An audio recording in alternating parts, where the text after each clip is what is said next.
Hello and good morning, everyone. Welcome to the PermanenteDocs Chat. Thanks so much for joining wherever you may be watching or listening. My name is Alex McDonald. I'm your host. I practice family and sports medicine here in Fontana, California, as part of the Southern California Permanente Medical Group. And today I look forward to all of our chats, but this chat in particular, we'll be discussing the convergence of two of my favorite topics, social media and pediatrics.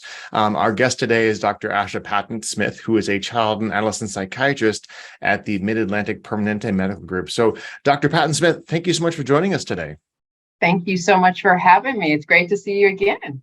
Likewise, it's true. You're a repeat guest here, so thanks for coming back. I tell people, if you join us once on the podcast, you're brave. If you join us twice, you're very brave. So thanks for coming back. If you're listening live or you're tuning in on the webinar here, please make sure you drop your questions in the Q&A. We'll get to as many as we can, but we only have about 20 minutes for these chats. So get your questions in early, and we'll try to get to as many as we can. So again, let's just jump right in. So Dr. Patton-Smith, in your own words, tell us who you are and what you do. So I am a child, adolescent, and adult psychiatrist. I'm here in Mid-Atlantic. Currently, I'm in my office here in Falls Church, Virginia, and I've been with MapMG since 2006. Great. Sounds good. And you wear a couple different hats there at MapMG. I like that. I haven't heard that before. Yes. Mid-Atlantic Permanente Medical Group. It doesn't just roll off the tongue the same, right? I like that. I'm going to start using that. MapMG. Got to write that down. I do a few things. So I'm regional medical director of inpatient psychiatry, assistant chief of psychiatry for Nova, and I do a lot of media throughout, talking about children, adolescents, and parents. Some of your favorite topics and some of mine as well. Absolutely. Yep.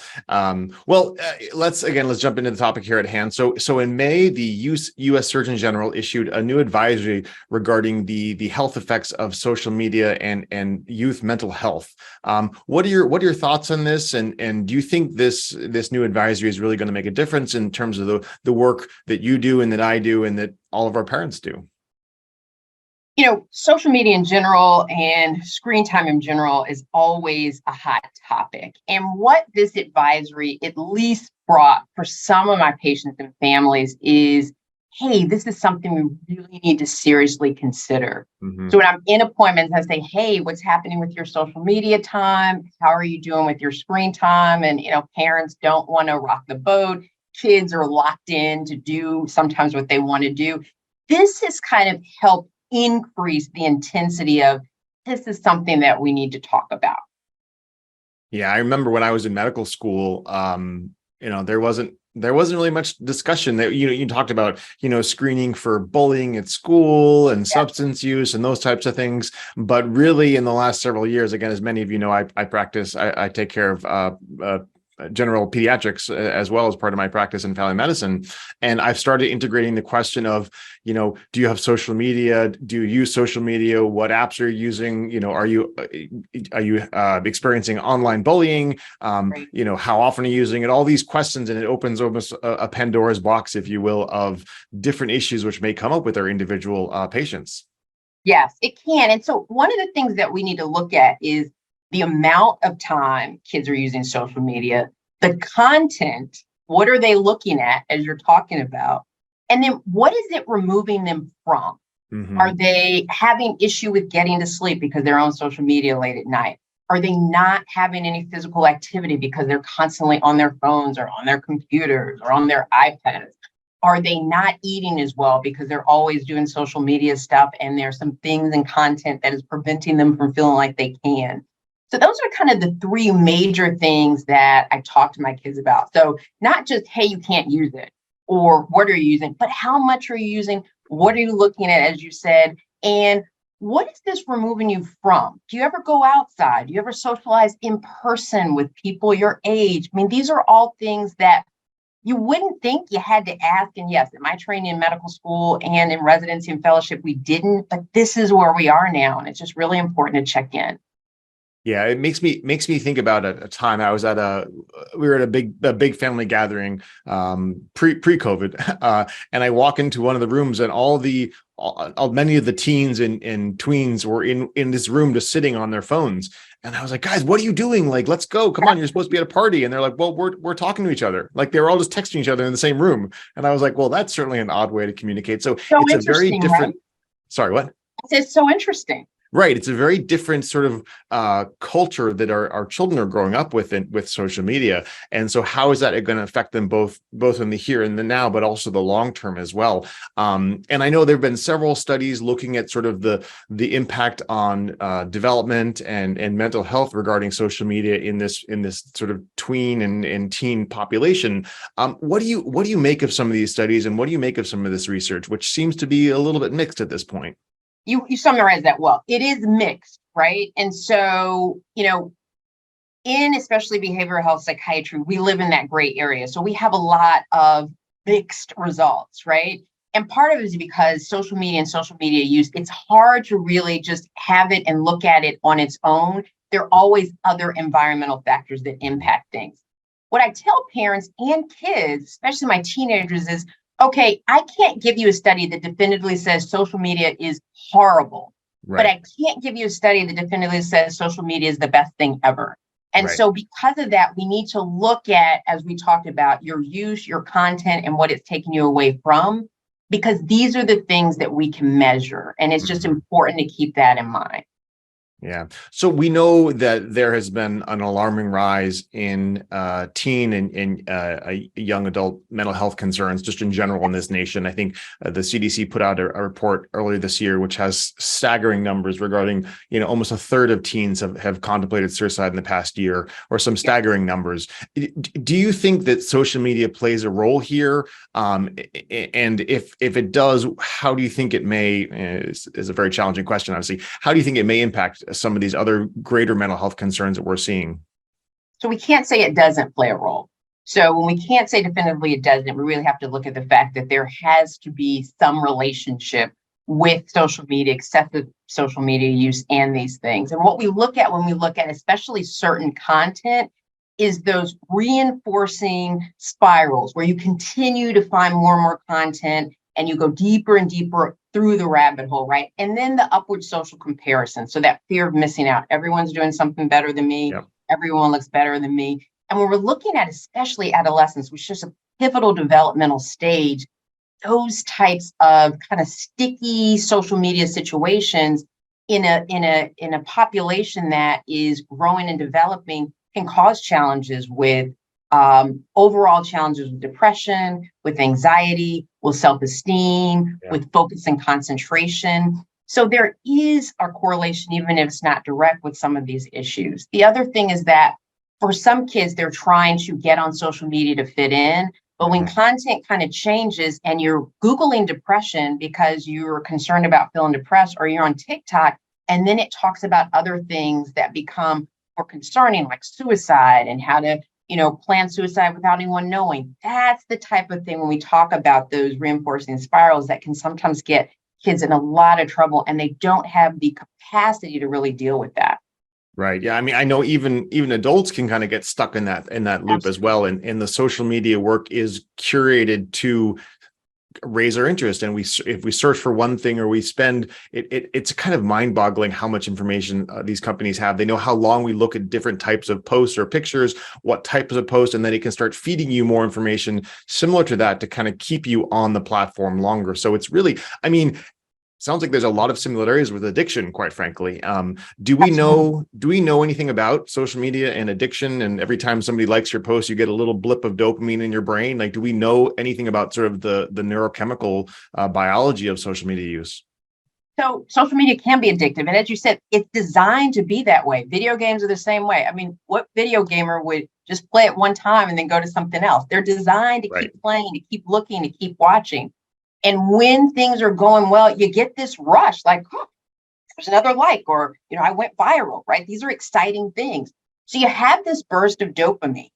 However, especially for my kids that are gaming or excessively using social media, those chemicals glom on to the receptors, right? The neurotransmitters. But Hmm. there's a finite amount of neurotransmitters. So after a while, they're oversaturated. So Right. then what happens? If you don't take a rest from gaming or social media, you get agitated, you get irritable, you become more sad and depressed. And that's part of the amount of use, right? We have to take these things in short bursts and use them appropriately. Well, then that's I think that's dovetails perfectly into the next question here about should physicians advise parents and teens about their social media use. I mean, you just said it's not an all or nothing type of thing, and if you say Yes. no, you can't use it at all, that's likely to backlash. So what do you typically advise your parents and your teens? So American Academy of Pediatrics in the adolescent population, 3 hours or less in 20-minute bursts. Anyone under 2 years old, no social media, which seems to be something that would make sense. But I see 2-year-olds that are looking at screens all the time when I'm interviewing other patients. And I'm like, Mom, why don't we do something else other than have them look at a screen? 2 to 5, 1 hour or less. And what I tell my parents is, let's have an open conversation. If you tell especially a teenager no, they completely shut down, right? So have a conversation about what the risks are, show them information about what the risks are, and then try to come to some happy medium on how we can slowly decrease use and really improve overall, just foundationally, sleep, appetite, and focus and concentration. Yeah. One great advice that I've heard recently, I've started telling my patients is use social media together with your child or with your teen, so they can kind of learn how to do it. You're looking at pictures together on Instagram, or you're playing my 13-year-old. I like playing Wordle together, actually. So we'll play Wordle on this app together. So it's there's some social interaction, and you're also demonstrating good sort of behavior, if you will. You play it for 20 minutes or however long, and then you put it down. And so you're sort of leading by example, but you're doing it with them. So it's also a social interaction. What are your thoughts on that recommendation? I think that's an excellent recommendation. To that same point, however, parents, you can show them more than you can tell them. So you have to make sure as a parent or caregiver that you're being the correct model in using social media, as far as the time you're using it, when you're using it, and if you're using it appropriately. So it goes both ways, right? You can tell your kid, hey, don't be on social media, or, we need to limit time. If you're always on it as a parent or always on your phone and not present, it becomes this mixed message that gets very confusing for kids. Right. Yeah. No, I mean, for those of you who have heard me speak before on social media, I always like using the term SMUD. I'm self-diagnosed, but I have social media use disorder. And I definitely sometimes need to put it down and learn to step away. And so I'm working on it. It's a process. There's some support groups for this, I think. Absolutely. I'm sure there are. Yeah. So we have a question here in the chat. There's so many different social media platforms. Are there some platforms which are a little bit more concerning than others? TikTok, Twitter, Instagram. I mean, obviously, that's a great question. Yeah. And I can't really answer that question. The reason why is because there's so many social media platforms that my kids or my patients are telling me that I don't even know. Right. So, I can say one or the other, but they're all very, what we call sticky. They have these algorithms that keep coming up on and on and on. So I'm sure there are some that are more concerning as far as the content that comes about as you're continuing to use it. But since they're all designed very similarly, and I don't know all of them, I think it's just fair to say that in general, it really needs to be monitored, especially in children and adolescents. Yeah, they seem to be growing and propagating so quickly. It's hard to keep up, Yes, and it's hard kids to keep. always tend to be ahead of us. I heard a new term yesterday for when people are using Snapchat. I call it snapping. I had never heard that term before. One of my patients used that term. They're like, "Oh yeah, I snap pretty regularly." I'm like, "Wait, what? You like snap your fingers?" Snap, right? Like, no. So sometimes learning the terminology helps us better communicate with our patients. Also, one thing. 100%. I always try to watch some of the latest cartoons also, so I know kind of what the popular cartoons are sometimes, so I can interact with my pediatric patients a little bit better, or know like what their t-shirt says. I think social media probably is pretty similar. Unfortunately, at the same time, we have to stay up with the lingo. Yeah, and kids love to teach, right? So just like you do with your patients, I mean, I tell my parents all the time, ask them what the latest is. They love to tell, they love to instruct, they love to be able to give that information. And we can find out a lot of information from, our kids, as well as our parents. Yeah. So another issue which sometimes comes up, and we kind of touched on this a bit before, but I want to go back to it. we live in this sort of society of instant gratification. You order something on Amazon, it shows up on your doorstep, a few hours or a day later. And social media seems to be the similar way, where it kind of creates this sense of instant gratification, addiction, creating silos and sort of amplification and reinforcement of your worldview, and sort of narrowing that world view a little bit as well, particularly for teens in the developing brain. What are your thoughts? How can we combat some of those concerns regarding just how social media seems to just impact us as a cultural phenomenon, in terms of different aspects or thoughts or views within society? I think it's important to have, and you said that beautifully. I think it's important to have a very open conversation ongoing with your patients and your families that you're working with, because you're exactly right. Those reinforcing spirals just keep going. And like you said, it just gets smaller and smaller. And so, when I talk to my kids, they tell me about, and they usually have very strong opinions, which is very appropriate developmentally in adolescence, right? This is wrong, or, I'm being triggered by this. These are the things that they say.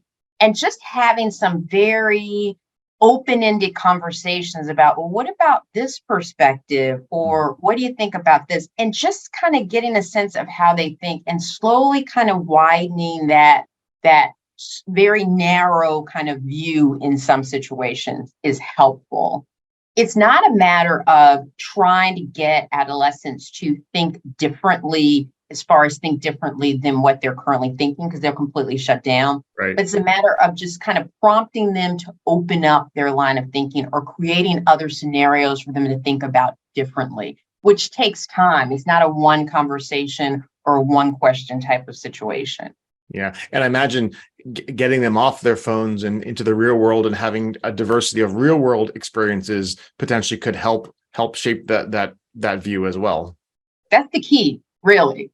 Yeah. And how to do that varies, but it definitely is something that needs to be done. I mean, I encourage families to, just as you talked about, using social media together, just go outside and walk together, or, do a puzzle together, or something together that's not related to any type of electronics. It can make a world of difference. And the earlier you start, the earlier it just makes it easier, the earlier that changes can be made. So, parents have to provide limits and structure. We can't always be friends with our kids. So sometimes it gets to a point where, in the negotiation phase of this process with social media, it becomes so much where you're not getting anywhere. There sometimes has to be a time where parents say, okay, this particular area is a, no phone zone. And so if you come in here, or it'd be the dinner time or the dinner table or the living room, no phones, no social media, nothing. And just kind of start the process of weaning away slowly, both for the parents and the kids. Yeah, that's actually a perfect point. That was actually I was thinking about that as you were mentioning that. Not only just social media boundaries, but just technology boundaries in general. We have no phones in their rooms and no phones at the dinner table. That's at our house. That's sort of what the rule is and what seemed to work well. There's obviously not a one size fits all. You have to figure out kind of what works for you, but having clear limits in terms of where you can use your phone. And then also you can set a timer so the phone, locks out at 8 p.m. and they can't use it after that, which is something we do in our household as well. Excellent. And the other part to that is, as you talked about kind of addiction, and we talked about dopamine, when you start that process, it could increase escalation of behaviors, anger, frustration, arguments, threats. That is just part of the process of pulling away that surge in a way that a lot of times, teens especially won't like. That's okay. It will get better. Yep. And that actually dovetails perfectly into our next question in the chat. It's like you were reading ahead or something. So do you have any suggestions regarding handling teens and kids and sort of the pushback when they feel left out in social situations, when they're not on social media, they're not texting their friends constantly, or they have those downtimes, periods within the day?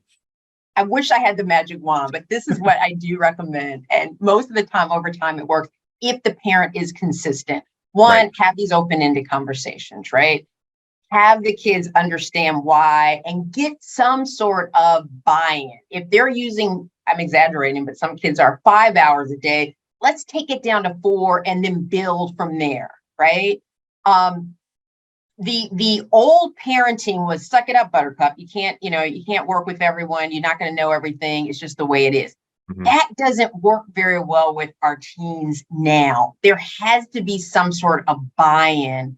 And that is typically talking about, okay, these are some things that you're concerned about. A lot of my kids have trouble sleeping and they Mhm. want, something for sleep, or they say, I can't focus. These are some things that you can do to help that situation. And then we can kind of build from there. And what a lot of times when they start seeing results like, oh yeah, I mean, I guess that I am thinking clearer, or I did get to sleep a little bit later. It's part of them separating from that need to always be involved or always Mhm. know what's going on. It also trains that we don't always have to have that instant gratification, right? So we're increasing our frustration tolerance, which is something that we need to do as we move through adolescence in general. So they're not any 100%, but that's part of the process. But getting the buy-in is key. Right. No, that's great advice right there. Just sounds like just in general for any teens in our lives and not just regarding phones and social media. Well, this has been such a fantastic discussion. We could go on and on all day, I'm sure, but we do want to keep this pretty high yield and short. So last question here. Tell us what makes you most proud to be a Permanente physician? Oh gosh, that's a great question. I think the biggest part to me is being able to have a wide variety of patients from all walks of life and be able to integrate with pretty much every specialty known to man with just the touch of a button, a core text or an email, or even knocking on the door and saying, hey, I have this challenging case. So it's the relationships with the other Permanente doctors, in addition to my patients and families, that is why I'm here and why I've been here for 17 years. Wonderful. Well, thank you so much, Dr. Patton Smith, for joining us again, joining us today and sharing your expertise. We really appreciate it. All right. Have a great day. You as well.